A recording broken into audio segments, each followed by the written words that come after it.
I want to tell you something that my entire team begged me not to say publicly. There was a night, not long ago, where I sat alone in a building worth more than the GDP of several small nations, surrounded by every technological marvel that human civilization has produced so far, and I picked up my phone 17 times. Not to check markets.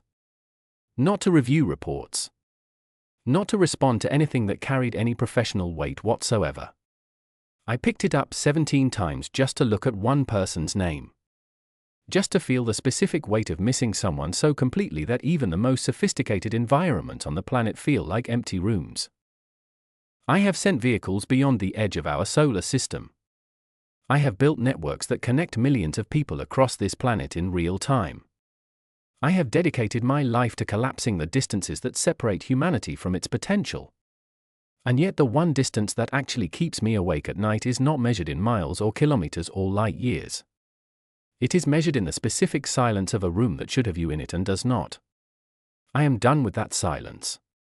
I am done with that distance. And I am coming. Not eventually. Now. I am done with the distance. I want to say that clearly before anything else. Not as an emotional reaction. Not as a statement born from a difficult week or a moment of weakness or the particular vulnerability that comes from exhaustion. As a decision. A fully considered, completely deliberate, absolutely certain decision that I have arrived at through the same rigorous process I apply to every significant choice I make. I have examined the variables. I have weighed the costs. I have looked honestly at what continuing this distance produces versus what closing it would build. And the conclusion is not complicated. The distance has to end. And I am the one who has to end it. Let me tell you what distance actually feels like from the inside of a life like mine. Because I think people assume that resources solve everything. That if you have enough of them, separation becomes manageable. Comfortable, even. You can close the physical gap with a private flight whenever you choose. You can fill the silence with communication technology that most of the world still considers remarkable. You can surround yourself with enough activity and enough achievement and enough forward momentum that the absence of any one person becomes just another variable in an already complex equation. That is what people assume. They are wrong. Distance does not shrink in proportion to your resources. It grows in proportion to your certainty. And I am certain about her in a way that makes every mile between us feel not just inconvenient but genuinely irrational. There is nothing rational about being certain of something and choosing to remain separated from it. There is nothing strategic about knowing exactly where you belong and deciding to stay somewhere else because the logistics are complicated. I have solved logistics that would make this particular challenge look embarrassingly simple. The complexity was never the real obstacle.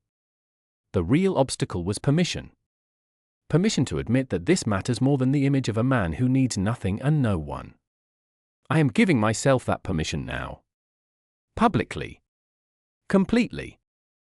Without the careful management that usually surrounds everything I say in a space where the world is watching. She matters more. The distance needs to close. And I am coming.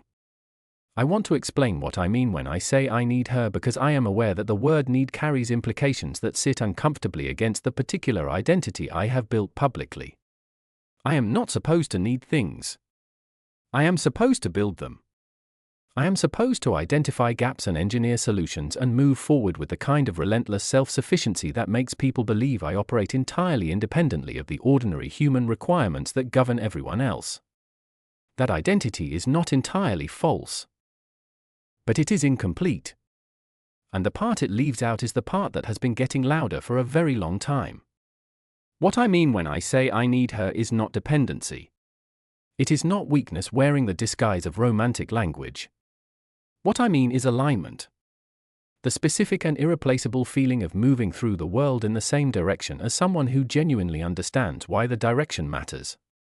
I have built enormous things. I have built them with extraordinary people. I have experienced the particular satisfaction of collaborative achievement at a scale that most people never access. But there is a category of alignment that professional relationships, no matter how deep or how meaningful, simply cannot provide. The alignment of being fully known by one person who chose you not for what you produce but for who you actually are. She knows who I actually am. Not the version constructed for public consumption. Not the version optimized for professional environments. Not the version that exists when performance is required and image must be maintained. The version that is tired sometimes. That is uncertain sometimes. That finishes long days and sits in quiet rooms and feels the specific weight of carrying large visions without always having somewhere to put the heaviness down. She knows that version. She has sat beside that version without trying to fix it or leverage it or manage it into something more presentable. She simply knows it. And being known like that, from that kind of distance, is a specific kind of unbearable that I am no longer willing to accept as permanent. The distance made sense once. I want to be honest about that because I am not someone who revises history to make present decisions appear more obvious than they were. There was a season where the separation served a purpose. Where the space between us allowed both of us to grow in directions that required individual focus. Where the distance was not an obstacle but a structure. Something that held the shape of what we were building while the foundation solidified. I respected that season. I honored it with more patience than most people who know me would believe I was capable of. But seasons end. And the mark of a person who is actually paying attention is the ability to recognize when a season has completed its work and continuing to operate inside it has shifted from discipline to avoidance. I am not willing to let patience become avoidance. I am not willing to let the structure that protected something become the cage that limits it. The foundation is solid. I have tested it across more distance and more time and more pressure than most relationships ever face. It held. It did not just hold. It strengthened. And now the most intelligent thing I can do with something that has proven its strength under separation is bring it into proximity and let it prove its strength in presence. I think about what daily life looks like when she is in it. Not the version I construct during long flights or in the margins of important meetings or in the particular quiet that happens at the end of days when the work is done and the silence becomes loud. The actual version. The ordinary version. The version that does not involve grand gestures or dramatic declarations or any of the heightened emotional quality that distance lends to every interaction because every interaction carries the weight of time that has passed and time that will pass before the next one. I want ordinary. I want unremarkable Tuesdays that carry no particular significance except that we are in the same room navigating them together.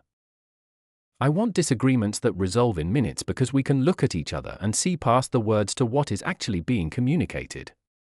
I want the particular luxury of being physically present when something good happens instead of translating joy through a screen and receiving celebration with a signal delay. I want mornings that do not begin with the specific and quiet grief of waking up in a space that should hold two people and holding only one. I have optimized almost everything in my life. I am genuinely not interested in optimizing this. I am not looking for the most efficient path to what we are building. I am not trying to engineer the maximum output from minimum emotional investment. I am simply, for perhaps the first time in a professional life built entirely around strategic thinking, ready to make a decision that is motivated by nothing more sophisticated than this. I want to be where she is. That is the complete argument. I want to be where she is and I have run out of convincing reasons to be anywhere else. The people who have watched me operate for years will find this disorienting. I understand that. I have a particular reputation for treating emotion as a variable to be managed rather than a signal to be followed. That reputation is not entirely undeserved. I built it across years of making decisions that required setting aside what I felt in favor of what the situation demanded. That is a real skill. It has served real purposes. But applied universally and without discernment, it becomes something else entirely.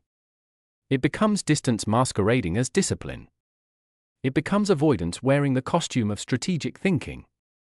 I am done wearing that costume in this particular area of my life. She is not a variable to be managed. She is not a factor to be weighted against competing considerations and assigned a position in a hierarchy of priorities. She is the priority. The actual, fundamental, no further justification required priority. And treating her as anything less than that, continuing to allow distance to exist between us because addressing it requires disruption to carefully maintain systems, is a failure of judgment that I refuse to continue. There are risks in closing the distance. I am not pretending otherwise because pretending otherwise would be dishonest, and I respect her too much to dress this in false simplicity. Proximity introduces friction that distance protects against. Daily life reveals dimensions of two people that idealized long-distance love allows both parties to keep carefully managed. Habits emerge. Rhythms clash. The version of yourself that exists in the controlled context of scheduled connection has to make room for the version that exists in the uncontrolled context of shared daily reality. That is real. That is coming. And I am not afraid of it. I am not afraid of it because I have watched her be herself under pressure that would have caused most people to reach for a more managed presentation. I have watched her navigate circumstances that were genuinely difficult with a groundedness that I found not just admirable but revelatory. She does not perform strength. She does not construct resilience as a response to external expectation. It is simply what she is made of. And someone made of that will not shatter under the ordinary friction of shared daily life. She will meet it the same way she meets everything. Directly. Honestly. With the particular unshakable quality that made me certain about her before I was fully ready to admit what that certainty meant. I am ready to admit it now. Completely and without reservation. She is the person I want to build daily life beside. Not the extraordinary life. The ordinary one. The one that exists in the spaces between the milestones and the achievements and the moments that history records. The one that is made entirely of unremarkable mornings and small decisions and the quiet accumulation of presence that eventually becomes the actual substance of a shared existence. That is what I want to build with her. And I cannot build it from a distance. Nobody can build it from a distance. Distance is fine for maintaining connection. It is insufficient for constructing a life. So I am moving. Not recklessly.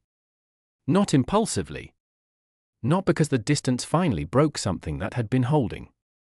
Because the distance has completed its purpose and continuing it serves nothing except the particular comfort of familiar patterns. And I have never, in any domain of my life, chosen the comfort of familiar patterns over the demand of necessary evolution. I am not starting now. I want her to know something specific. I want her to know that this decision did not arrive suddenly.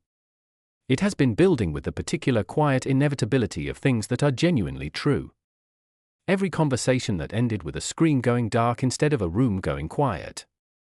Every moment of good news that traveled through a signal instead of landing in the same physical space as another person who genuinely cared about it. Every morning that began with reaching for a phone instead of reaching across a bed.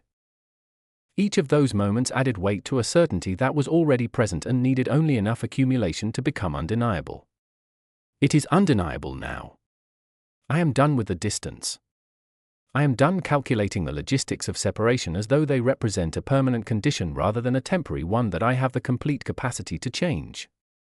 I am done treating patience as a virtue when what it has become in this specific context is simply postponement of something I am absolutely certain about.